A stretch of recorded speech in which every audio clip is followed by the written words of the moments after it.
우리 같이 인사 나누겠습니다. 잘 나오셨습니다. 은혜 받고 돌아갑시다. 이 시간에는 사무엘하 21장 1절부터 6절 말씀까지 읽었습니다.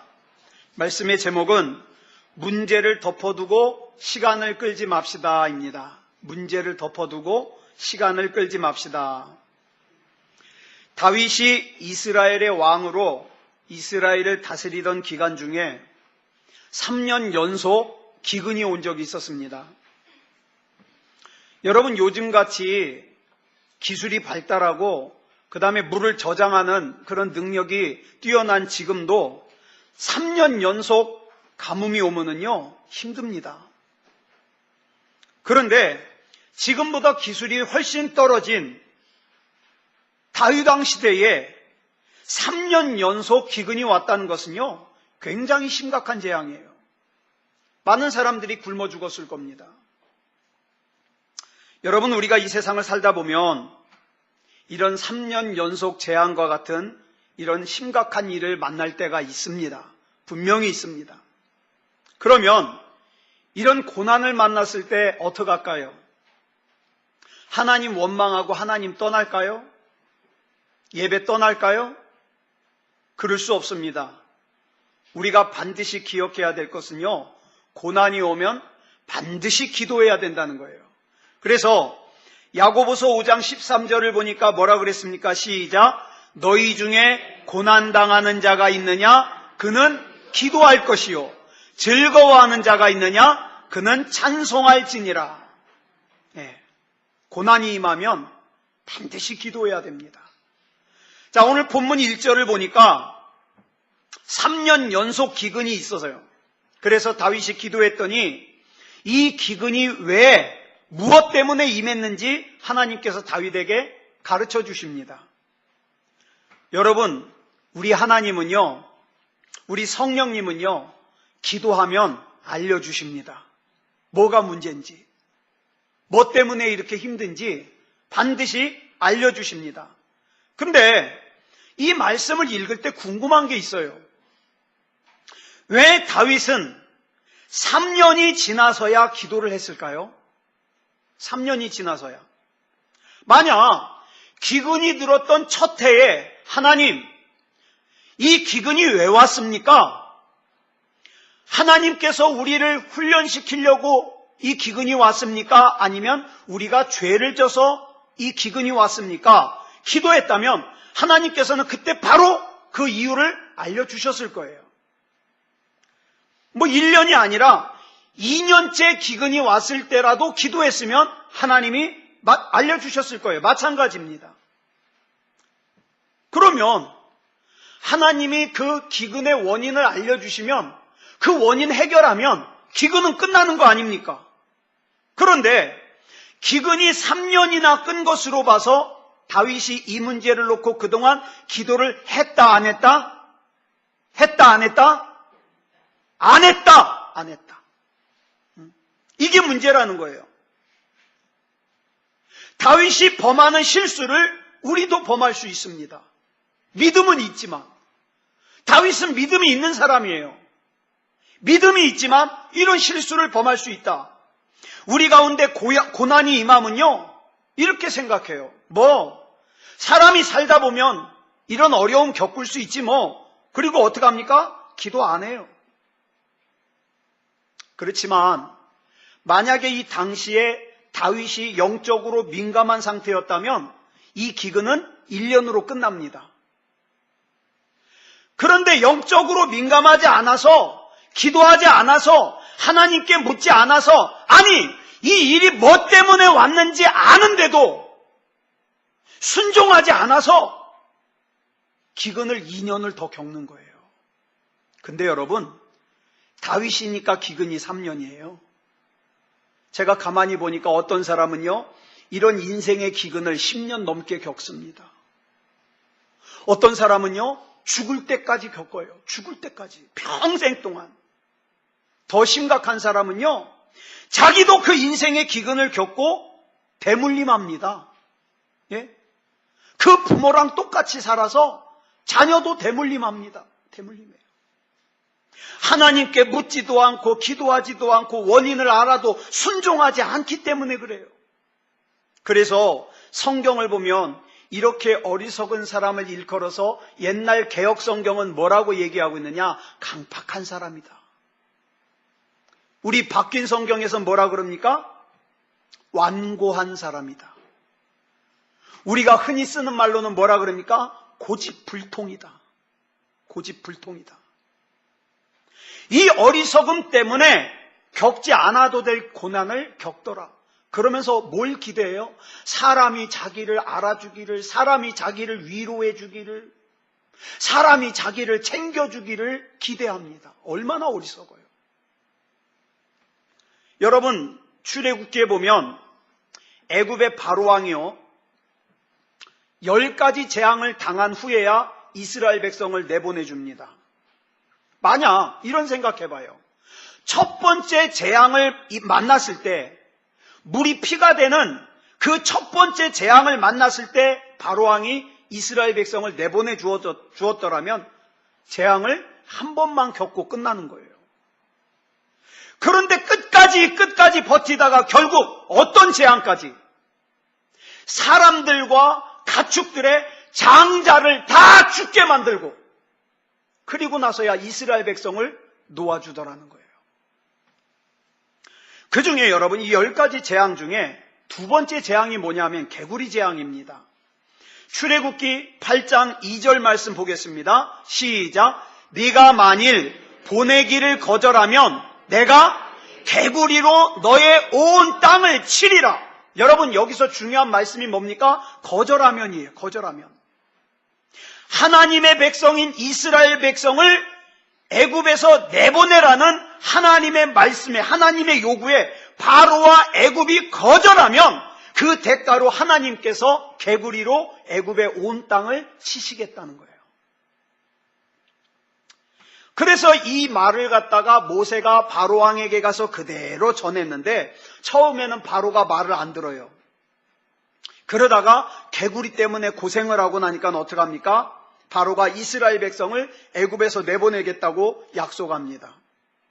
그러니까 빨리 이 개구리를 좀 없애달라 그러죠. 근데 여기요 중요한 말씀이 나옵니다. 자, 출애굽기 8장 8절 볼까요? 시작. 바로가 모세와 아론을 불러 이르되 여호와께 구하여 나와 내 백성에게서 개구리를 떠나게 하라. 내가 이 백성을 보내리니 그들이 여호와께 제사를 드릴 것이니라. 내보내주겠다는 거예요. 그러니까 그 다음 9절에 보니까 모세가 그럼 개구리 언제 없애줄까요? 하고 물어봐요. 시작. 모세가 바로에게 이르되 내가 왕과 왕의 신하와 왕의 백성을 위하여 이 개구리를 왕과 왕궁에서 끊어 나일강에만 있도록 언제 간구하는 것이 좋을는지 내게 분부하소서. 그러니까 개구리 언제 없애줄까요? 이거 물어본 거죠. 그랬더니 바로가 뭐라고 대답하는지 아세요? 그 다음 10절입니다. 시작. 그가 이르되 내일이니라. 내일이니라. 지금 당장 이 지긋지긋한 개구리를 없애달라고 하면 당장 없애줄 건데 내일 없애달래요. 내일. 왜 그랬을까요? 예? 왜 그랬을까요? 개구리 참을만 해서요? 아니면 나름대로 개구리와 함께 사는 법을 터득해서요? 어쩌면 하루 지나는 동안에 내일 없애달라고 그랬으니까 내일까지 가는 동안에 혹시라도 개구리가 저절로 없어지거나 아니면 애굽의 병사들이, 애굽의 과학자들이 그 개구리를 없앨 수 있는 방법을 찾아내면 이스라엘 백성을 애굽에서 내보내주기로 한 약속을 안 지켜도 되잖아요. 그래서 그랬을지도 몰라요. 어쨌든 내일 없애달라고 합니다. 근데 여러분, 저와 여러분 가운데 보면 바로왕 같은 사람들이 참 많아요. 답답해요. 굉장히 힘든데, 굉장히 고통스러운데, 성경의 표현 그대로 죄가, 고난이, 어둠이 문 앞에 엎드리고 있는데 당장이라도 덮치려고 어려움이 있는데 어떡합니까? 저절로 이 문제가 해결될지 모른다고 기도 안 해요. 한숨 쉬면서도 기도 안 해요.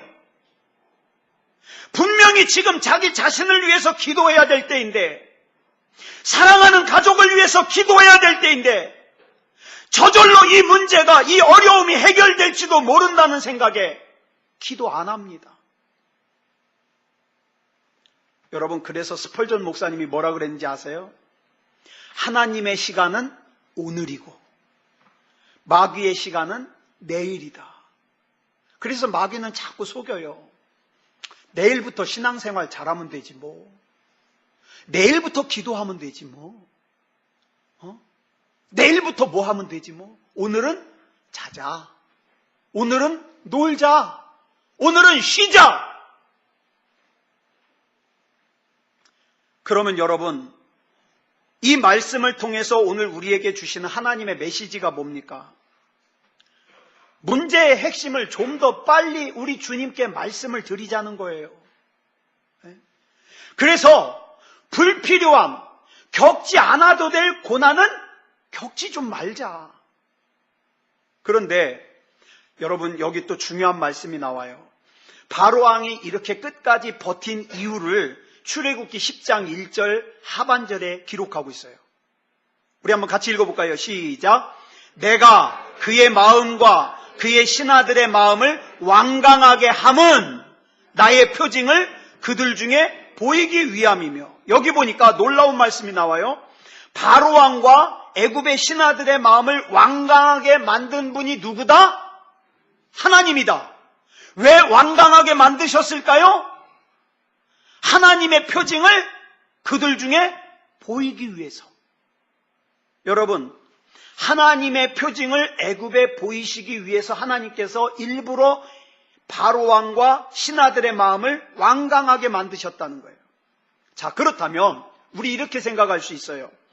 고집이 센 사람 있죠? 그렇게 기도하자 그래도 기도 안 하는 사람, 예배 제대로 드려야 된다 그래도 안 드리는 사람, 죄송합니다. 그 사람은 이미 하나님께 심판받고 있는 거예요. 하나님께서 그 인생에 완강하게 만드시는 거죠. 그래서 하나님께서 계속해서 말씀을 주시는데도, 그 마음속에 깨달음을 주시는데도 완강하게 불순종하는 사람을 우리가 볼 때 우리가 첫 번째로 드는 생각이 뭐냐? 참 어리석다. 두 번째로 드는 생각이 뭐예요? 불쌍하다. 세 번째로 드는 생각이 뭐예요? 아하, 저것이 하나님의 심판이로구나. 저런 상황에서 저렇게까지 하나님께서 말씀을 주시는데도 깨닫지를 못한다는 것은 그 사람은 이미 심판을 받은 사람이다. 이 사람이 다른 멀리 있는 사람이 아니에요. 내 가장 가까운 사람이에요. 바로에게 임했던 심판이 바로 깨닫지 못하게 하는 심판이라 이 말입니다. 그렇다면 우리가 하나님 앞에서 어떤 자세를 가져야 되겠습니까? 하나님, 제발 내 고집이 하나님 앞에서 꺾이기를 원하나이다. 하나님, 내 완강한 마음이 하나님 앞에서 꺾이기를 원하나이다. 하나님, 하나님의 뜻에 내 뜻이 굴복하기를 원하나이다. 이런 자세가 필요해요. 여러분, 비슷한 말씀이 이사야서에도 나옵니다. 이사야서 1장을 보면 이사야 선지자가 탄식을 해요. 탄식을. 이스라엘을 향한 하나님의 심판이 뭐냐? 이스라엘이 하나님의 말씀을 안 들어요. 안 들어요. 자, 이사야서 1장 5절로 6절 말씀 우리 같이 읽어보겠습니다. 시작. 너희가 어찌하여 매를 더 맞으려고 패역을 거듭하느냐? 온 머리는 병들었고 온 마음은 피곤하였으며 발바닥에서 머리까지 성한 곳이 없이 상한 것과 터진 것과 새로 맞은 흔적뿐이거늘 그것을 짜며 싸매며 기름으로 부드럽게 함을 받지 못하였도다. 사랑하는 여러분, 더 맞으려고 하나님의 말씀을 듣지 않더라 이 말이에요. 안타깝지만 이 자체가 하나님의 심판이라는 겁니다. 사랑하는 여러분, 오늘 저와 여러분에게 하시는 하나님의 말씀을 들어야 됩니다. 하나님께서 지금 나에게 뭘 요구하시는지, 나를 향하신 하나님의 뜻이 뭔지, 여러분 진짜 하나님의 자녀라면 뭐라 그랬어요? 이 문제 해결하지 않으면 이 삶의 문제는 절대 해결되지 않아요.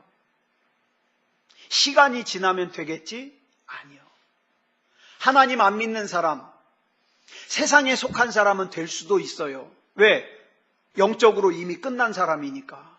그런데요, 하나님의 자녀는 아닙니다. 문제가 해결될 때까지 이 문제는 해결이 되지 않아요.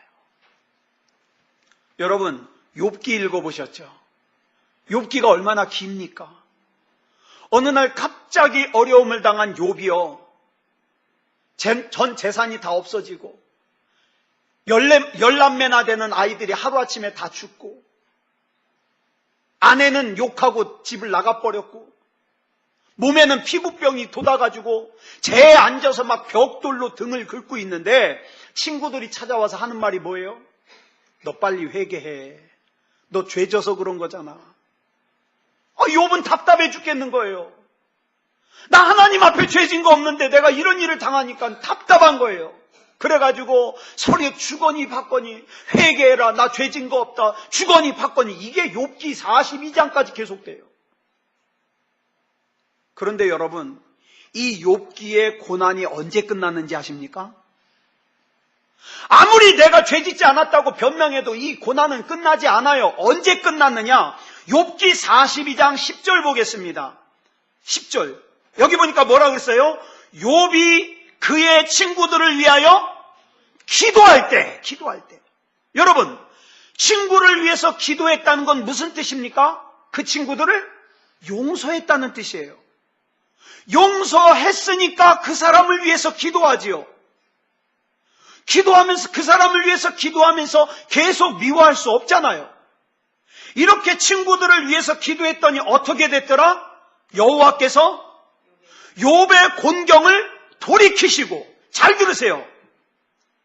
기도했더니 욥의 곤경을 돌이키시고, 하나님께서 언제 욥의 곤경을 돌이키셨어요? 친구들을 용서하고 위해서 기도할 때 욥의 곤경을 돌이키셨다고 말씀하고 있어요. 그 다음에 어떻게 됐습니까? 여호와께서 욥에게 이전 모든 소유보다 갑절이나 주신지라. 여러분, 욥기 42장 10절 반드시 기억하십시오. 하나님께서 우리에게 깨닫게 해주신 문제는 빨리 풀어야 됩니다. 그래야 이 문제가 해결될 수 있어요. 하나님께서 자꾸 예배에 대한 부담감을 주십니까? 그 예배의 문제가 해결돼야 인생의 문제가 풀립니다. 하나님께서 어떤 사람에 대한 부담감을 자꾸 주십니까? 그 사람에 대한 부담감을 빨리 해결돼야 문제가 풀립니다. 하나님께서는 여러분을 사랑하셔서 깨닫게 해주시는데 자꾸 그 친구들을 위하여 기도하라 그러는데 이 말씀을 갖다가 싫다고, 저 인간들이 나한테 어떻게 했느냐고, 나 죽어도 저 인간들을 위해서 기도할 수 없다고 버팅기니까 어떻게 됩니까? 욥의 곤경이 돌이켜질 수가 없더라 이 말이에요. 사랑하는 여러분, 그래서 이 문제를 해결하기 위해서 이 다윗이요, 오늘 본문에서 이 다윗은 지금 이 문제의 원인을 알아요. 이제 원인을 알아요. 그래서 이 문제를 해결하기 위해서 기브온 사람들에게 가서 묻습니다. 어떻게 해줄까? 너희들에게 어떻게 해줄까? 그랬더니 이 기브온 사람들이 자기네들을 괴롭히고 자기네들 민족을 갖다가 다 죽이려고 했던 사울의 자손 7명을 내달래요. 대표로. 그러면 그 7명을 갖다가 목매달아 죽이고 다 풀겠다는 거예요. 그래서 기브온 사람들의 요구대로 사울의 자손 7명 내주고 문제 해결합니다. 그래서 여러분, 문제의 원인을 아는 것도 중요하지만 문제를 해결할 수 있는 행동은 더 중요하다. 더 중요하다.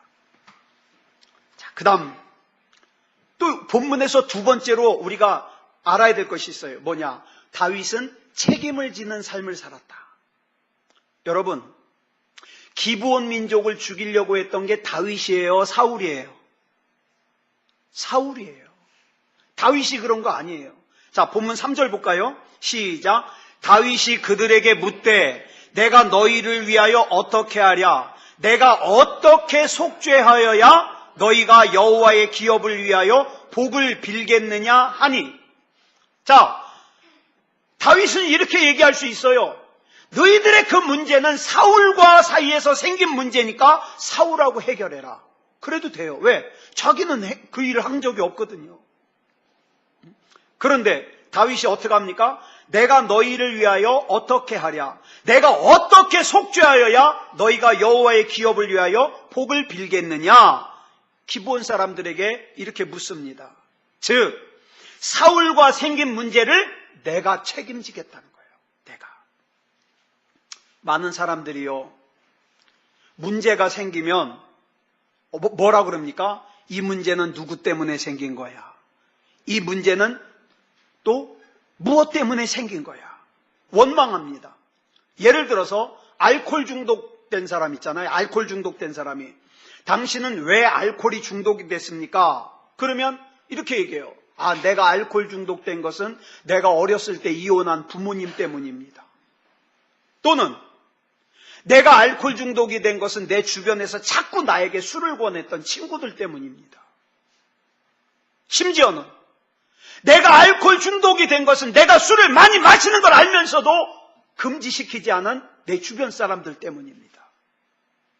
여러분, 이런 사람은 절대로 이 문제 해결할 수 없습니다. 왜? 원망할 거리만 찾으니까. 그런데 그랬던 사람에게 하나님의 말씀이 들려지고 그 안에 하나님의 성령으로 채워지고 나니까 죄가 있을 곳이 없잖아요. 그래서 이제 죄가 쫓겨나오는데 이 죄가 쫓겨나올 때의 고백을 우리가 뭐라 그러냐? 회개라고 합니다. 회개. 원망하는 사람은 회개 안 합니다. 회개가 뭐예요? 내가 하나님께 범죄했다는 거예요. 이것이 하나님 앞에서 문제를 푸는 방법입니다. 느헤미야를 보니까 조국인 이스라엘의 성벽이 무너지고 황폐해졌다는 소식을 들어요. 엄밀하게 말하면 느헤미야가 예루살렘 성벽 그렇게 만들었어요? 아니요. 느헤미야는요, 예루살렘에 가본 적도 없어요. 왜? 바벨론에 포로로 끌려와서 거기서 태어난 애기 때문에.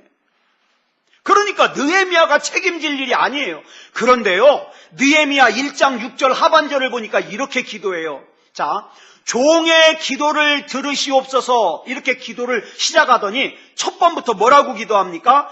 나와 내 아버지의 집이 범죄하여 이렇게 됐다는 거예요.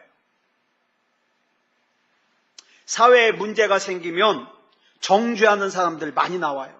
막 나가서 데모하고 서명하고 그러면서 자기가 무슨 큰 애국자가 된 것처럼. 여러분, 정죄가 뭡니까?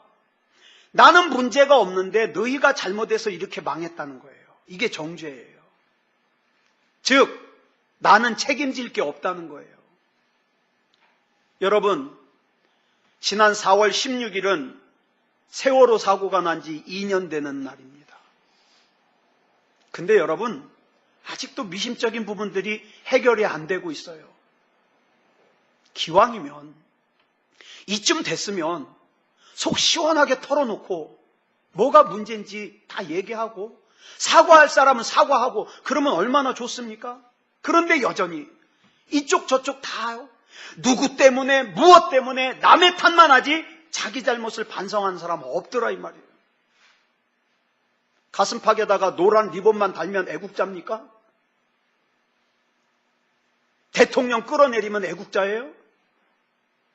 나는 그것을 위해서 뭐 했는데? 사실 세월호 사건은요, 정치가 이 지경이 되도록, 사회가 이 지경이 되도록 만든 나의 잘못이고 우리 잘못이에요. 이렇게 엉망진창이 됐는데도 이번에 또 투표해야 된다니까 투표 안 하고 놀러 다니는 사람들 있을 겁니다, 분명히. 노란 리본 달 자격이 없는 사람들이죠. 예? 제가 투표하기 전에 여러분께 문자를 드렸습니다. 가서 찍을 사람 없으면 무효표라도 찍고 오라고. 왜? 여러분, 투표율이라는 것은요, 정치하는 사람들이 가장 겁내는 거예요. 너희들 국민 무시하지 마라. 난 적어도 내 손으로 나라의 일꾼을 뽑을 수 있는 힘이 있는 사람이다. 이거 보여주자는 거예요. 근데 그것도 귀찮아서 안 가요. 노란 리본 달 자격이 없는 사람들이죠. 그러면서 뭐라 그래요? 누구 때문에, 무엇 때문에. 여러분, 아니에요. 누구 때문도 아니고 무엇 때문도 아니고 기도해야 될 때 기도하지 않은 나 때문입니다. 나 때문. 야곱의 12아들들이 있었죠. 이 야곱의 12아들들이 12지파의 조상이 됐습니다. 그런데요, 이 12아들 중에 유다라는 아들이 네 번째 아들이에요. 네 번째 아들. 근데 여러분, 이 네 번째 아들이요, 이스라엘의 12지파 중에 장자지파가 돼요. 왜 그랬을까요? 네 번째 아들인데. 이 네 번째 아들인 유다가요, 책임을 졌기 때문에 장자지파가 됐어요. 자기 막내 동생 베냐민이 애굽의 인질로 잡혀 있게 됐어요. 왜? 형 요셉이 뭐라는 척하고, 야, 그 막내 걔 두고 너희들 가.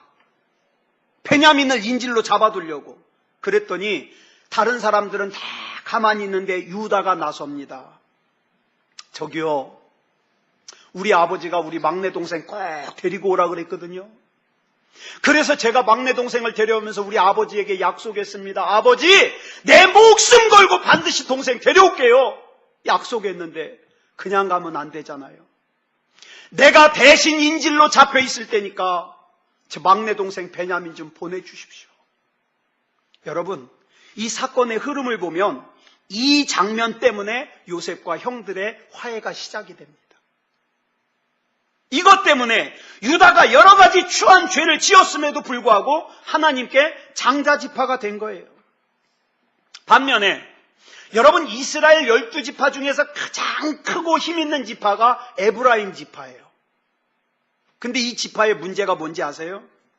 시편 78편 9절에 나옵니다. 시작. 에브라임 자손은 무기를 갖추며 활을 가졌으나 전쟁의 날에 물러갔도다. 좋게 말해서 물러간 거죠. 도망간 거예요. 싸워야 될 때. 사사 기드온 때예요. 기드온이요, 미디안과 싸우려고 13만 5천 명이나 되는 미디안과 싸우려고 이스라엘 지파들 중에서 싸울 수 있는 사람 전부 모여라 그랬더니 12지파가 다 나왔는데 그 중에 하나 에브라임 지파만 안 나왔어요. 그리고 나서는 어떡합니까? 나중에 기드온이 이기니까 왜 우리는 안 불렀냐고 생색을 내죠. 또 한 번 그런 거 아니에요. 입다라는 사사가 있을 때 암몬하고 싸우게 됐는데 이 입다 사사가요, 12지파에게 싸우러 나오라 그랬더니 또 에브라임 지파만 안 나왔어요. 그래가지고 어떻게 됐느냐, 이 에브라임 지파는 역사적으로 결정적으로 중요한 순간마다 도망을 갔어요. 자기 혼자 편하겠다고. 이후로 에브라임 지파는 다른 지파들에게 버림받은 지파가 되었습니다. 반면에 여러분, 유다가 얼마나 이 악한 짓을 많이 했어요. 심지어는 무슨 짓까지 저질렀어요. 자기 며느리 다말을 창녀인 줄 알고 그 며느리와 잠자리를 가져가지고 애까지 낳은 게 유다예요. 엉망진창이죠, 엉망진창. 그런데 하나님 앞에 책임지는 인생을 사니까 그 모든 죄악을 용서받고 하나님이 들어 쓰시더라. 이스라엘의 장자지파로. 그리고 이 유다지파를 통해서 예수님께서 오십니다. 책임이 이렇게 중요해요. 여러분, 책임은 안 지려고 그러고 생색만 내려고 그러면 하나님이 다 아십니다. 그러지 말아요. 에브라임 같은 사람 되면 안 돼요. 박수 치는 곳에는 기어코 끼려고 그러고, 책임지고 헌신하고 봉사하고 일해야 되는 자리는 다 빠져버리고, 그러면 복을 받을 수가 없어요. 여러분, 책임을 질 때부터 문제가 풀리기 시작합니다. 말씀을 정리하겠습니다. 악한 사탄 마귀가 시키는 대로 사는 바로왕의 특징이 뭐라 그랬죠? 내일 하자. 오늘은 이렇게 살다가 우리 내일, 내년에, 다음에 신앙생활 잘하지 뭐. 악한 마귀는요, 우리도 바로왕처럼 자꾸 결단을 내일로 미루게 합니다. 이 미rum이 우리의 영혼을 망치게 만든다 이 말이에요. 여러분, 지긋지긋한 개구리와 하룻밤 더 보내고 싶어요? 고통스러운 인생의 가뭄을 더 같이 보내고 싶어요? 그러지 않으려면 하나님 앞에 새벽에도 기도하고 저녁에도 기도하고 하나님 앞에 부르짖어 기도해서 인생이 바뀌어야 되지 않겠습니까? 그저 사람들이 나 믿음 좋은 사람으로 알아주면 그걸로 끝이에요? 아니요. 하나님이 탄식하시는데요. 네가 지금 이럴 때냐?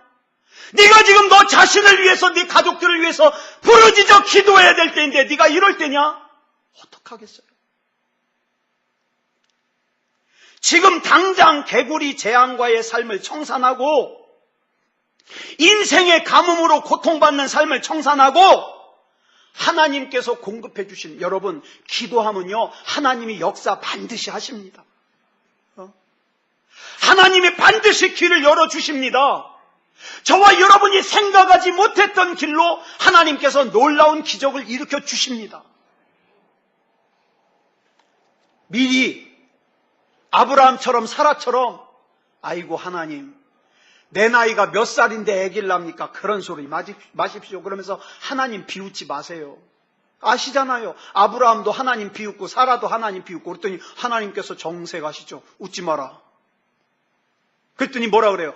사라가 갑자기 겁이 나니까 안 웃었나이다. 아니다, 너 분명히 웃었다. 그런데 내년 이맘때 네 품에 아들을 안을 건데 그때도 웃나 보자. 웃었어요, 안 웃었어요? 웃었어요. 근데 그 웃음은 뭐예요? 1년 전에 웃은 웃음은 무슨 웃음이에요? 어이가 없어서. 내 나이가 몇 살인데. 예? 아까도 이렇게 올라오는데 외숙모님이요. 저희 외숙모님이 아이고 심장도 아프고 이젠 갈 때가 됐다고. 그래서 제가 그랬어요. 외숙모, 사라 같으면 아직 처자들도 못 낳았어요. 갈 때가 되긴. 사랑하는 여러분, 기도에서 원인이 뭔지를 빨리 발견해야 돼요. 그리고 발견했으면 순종해야 돼요. 순종해야 돼요. 따라하겠습니다. 그냥 덮어둔다고 문제가 해결되지 않는다. 예전에 말씀드렸는데 저희 어머님이 자주 하시는 명언이 있어요. 코딱지가 붙여놓는다고 살되지 않는다. 예? 코딱지 아무리 오래 붙여놔도요, 이 살 안 돼요. 문제는요, 여러분 뻥입니까? 머리만 풀숲에다 넣어놓고서 가만히 있으면 사냥꾼이 그냥 지나가요? 아니요. 이 문제는 반드시 기도해서 해결해야 될 일이에요. 언제나 우리 삶 가운데 있는 모든 문제에 대하여 여러분 기도로 책임지시기 바랍니다. 내 가족을 기도로 책임지시기 바랍니다. 우리 교회를 기도로 책임지시기 바랍니다. 그럴 때 개인의 문제도, 가정의 문제도, 교회의 문제도 해결되는 역사가 나타날 겁니다. 기도하겠습니다. 사랑의 하나님, 은혜를 감사합니다. 오늘도 우리 하나님의 은혜 가운데 하나님께서 나를 향하신 뜻이 뭔지를 알면서도, 하나님께서 지금 나에게 뭘 원하시는지를 알면서도 모르는 척 눈을 감고 이 때가 지나가기를 기다리는 어리석음을 범하지 말게 해주시옵소서. 하나님의 뜻을 알았다면 순종하게 하시고 믿음의 반응을 보일 수 있게 해주시옵소서. 내 기도에 내 인생도 달려있고 우리 가족도 달려있고 우리 교회의 교우들도 달려있는데 기도를 만홀히 여기지 말게 해주시옵소서. 하나님을 만홀히 여기지 말게 해주시옵소서. 예배를 만홀히 여기지 말게 해주시옵소서. 아버지 하나님, 그냥 이 상황 가운데에서 그냥 참고 견딘다 그래서 저절로 해결되는 것이 아닌 줄 압니다. 왜 이 일이 나에게까지 왔는지 하나님 앞에 기도하여 원인을 알게 하시고, 원인을 알았으면 믿음으로 반응할 수 있게 주시옵소서. 우리 하나님께서 붙잡아 주실 줄 믿사오며 그리스도 예수님의 이름으로 간절히 기도드렸사옵나이다. 아멘.